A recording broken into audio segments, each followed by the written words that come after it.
मन की बात के 118वें एपिसोड में बोले पीएम मोदी, कहा हमें विकास के साथ विरासत को सहेजना है। महाकुंभ में दुनिया भर से आ रहे लोग। प्रधानमंत्री मोदी ने रेडियो प्रोग्राम मन की बात के 118वें एपिसोड में कहा, आप लोगों ने एक बात नोटिस की होगी कि हर बार मन की बात महीने की आखिरी रविवार को होती है, लेकिन इस बार हम एक सप्ताह पहले चौथे रविवार के बजाय तीसरे रविवार को ही मिल रहे हैं, क्योंकि अगले सप्ताह रविवार के दिन ही गणतंत्र दिवस है। मैं सभी देशवासियों को गणतंत्र दिवस की अग्रिम शुभकामनाएं देता हूं। उन्होंने कहा, इस बार का गणतंत्र दिवस बहुत विशेष है। ये भारतीय गणतंत्र की 75वीं वर्षगांठ है। इस वर्ष संविधान लागू होने के 75 साल हो रहे हैं। मैं संविधान सभा के उन सभी महान व्यक्तित्वों को नमन करता हूं जिन्होंने हमें हमारा पवित्र संविधान दिया। प्रयागराज महाकुंभ पर पीएम ने कहा, प्रयागराज में महाकुंभ का श्री गणेश हो चुका है। कुंभ का ये उत्सव विविधता में एकता का उत्सव मनाता है। संगम की रेती पर विश्व के लोग जुटते हैं। हजारों वर्षों से चली आ रही इस परंपरा में कहीं भी कोई भेदभाव नहीं, जातिवाद नहीं। कुंभ, पुष्करम और गंगा सागर मेला, हमारे ये पर्व हमारे सामाजिक मेलजोल को, सद्भाव को, एकता को बढ़ाने वाले पर्व हैं। ये पर्व लोगों को परंपराओं से जोड़ते हैं।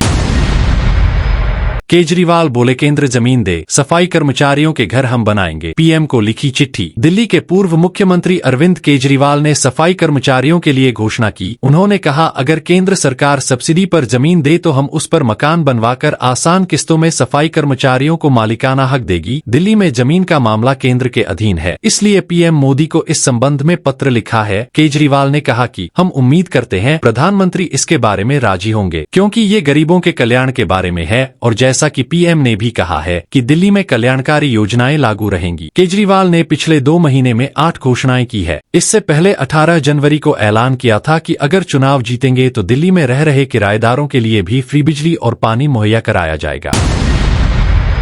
भाजपा के राष्ट्रीय अध्यक्ष जेपी नड्डा बोले, अंबेडकर संविधान में सेकुलर सोशलिज्म नहीं जोड़ना चाहते थे, इंदिरा ने जोड़े। उन्होंने कुर्सी बचाने के लिए इमरजेंसी की क्रूरता की। भाजपा के राष्ट्रीय अध्यक्ष जेपी नड्डा भाजपा के कार्यक्रम संविधान गौरव अभियान के लिए अहमदाबाद पहुंचे। यहां उन्होंने कार्यकर्ताओं से कहा, 75 साल की इस यात्रा में 65 साल कांग्रेस के नेताओं ने इस देश पर राज किया, लेकिन यहां आज मैं एक बात बताना चाहता हूं कि बाबा साहेब अंबेडकर द्वारा बनाया गया संविधान के साथ कांग्रेस ने खिलवाड़ किया। संसद में बिना पास कराए अनुच्छेद 35 से लागू कर दी। नड्डा ने कहा कि अंबेडकर ने कहा था कि सेक्युलर शब्द तो हमारे में है ही, क्योंकि हम लोगों ने सभी धर्मों को बराबर माना है, इसलिए सेक्युलर शब्द लगाने की आवश्यकता नहीं है। जो इस्लामिक स्टेट है उन्हें यह शब्द संविधान में लगाने की जरूरत है। अंबेडकर ने सोशलिज्म पर कहा कि किस किस्म की सरकार भारत को चाहिए, इसका फैसला जनता करेगी, इसलिए हम यह शब्द संविधान में नहीं लाएंगे। लेकिन इंदिरा ने सेक्युलर और सोशलिज्म शब्द जोड़ा। इंदिरा ने ही इमरजेंसी लगाकर क्रूरता की।